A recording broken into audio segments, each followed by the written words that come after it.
राजा रघुवंशी और सोनम रघुवंशी दोनों ही मूल रूप से मध्य प्रदेश के इंदौर के रहने वाले थे। राजा का जन्म 1996 में हुआ था। उनके पिता का नाम अशोक रघुवंशी और माता का नाम उमा रघुवंशी है। राजा परिवार का सबसे छोटा बेटा था। राजा से बड़े दो भाई थे। एक का नाम सचिन रघुवंशी और दूसरे का नाम विपुल रघुवंशी है। राजा अपनी पढ़ाई लिखाई पूरी करने के बाद अपने इसी पारिवारिक बिजनेस में शामिल हो जाता है, जो कि ट्रांसपोर्ट का था, और काफ़ी अच्छे से बिजनेस को आगे बढ़ाते हैं। दूसरी तरफ सोनम रघुवंशी का परिवार उत्तर प्रदेश का रहने वाला था।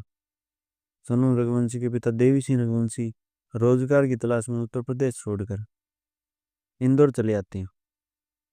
कुछ ही समय तक छोटा मोटा काम करने के बाद इंदौर में ही अपने आटा चक्की चलाते हैं। कुछ समय तक आटा चक्की लगाने के बाद ये प्लाईवुड के बिजनेस में कदम रखते हैं। यहीं से सोनम के पिता की किस्मत पलट जाती है।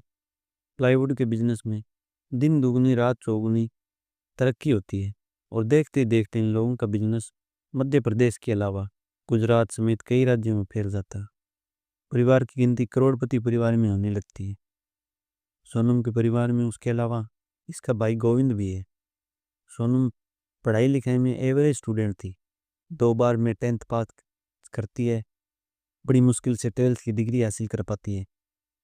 पढ़ाई लिखाई में भले ही सोनम तेज नहीं थी, लेकिन पारिवारिक बिजनेस में इसका दिल खूब लगता था और जल्दी यह अपने पिता की प्लाईवुड कंपनी में एचआर के पद पर काम करने लगती है।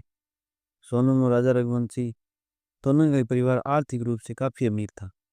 दोनों ही अपने अपने पारिवारिक बिजनेस में मिली जिम्मेदारियों को बखूबी निभा रहे थे। इसी को देखते हुए राजा रघुवंशी के परिवार वाले राजा की शादी करने का फैसला करते हैं और उधर सोनम के परिवार वाले भी उसके हाथ पीले करने की योजना बनाते हैं। इसी के बाद शादी की नीयत से सोनम के परिवार वाले सोनम का नाम रघुवंशी परिचय पुस्तिका में दर्ज करवाते हैं। उधर राजा रघुवंशी के परिवार वाले भी डिटेल रघुवंशी परिचय पुस्तिका में लिखवा देते हैं। रघुवंशी परिचय पुस्तिका एक ऐसी डायरी होती है जिसमें रघुवंशी समुदाय के लोग शादी के लायक हो चुके लड़के लड़कियों की डिटेल दर्ज करवाते हैं। इसी के जरिए लोग रिश्ता ढूंढते हैं। रामनवमी के अवसर पर सोनम और राजा के परिवार वाले पहली बार इसी परिचय पुस्तिका के जरिए एक दूसरे का बायोडाटा देखते हैं। बायोडाटा पसंद आने पर पारिवारिक स्तर पर एक दूसरे से संपर्क किया जाता है। फिर शादी की बात तय हो जाती है। बात तय होने के बाद 11 फरवरी 2025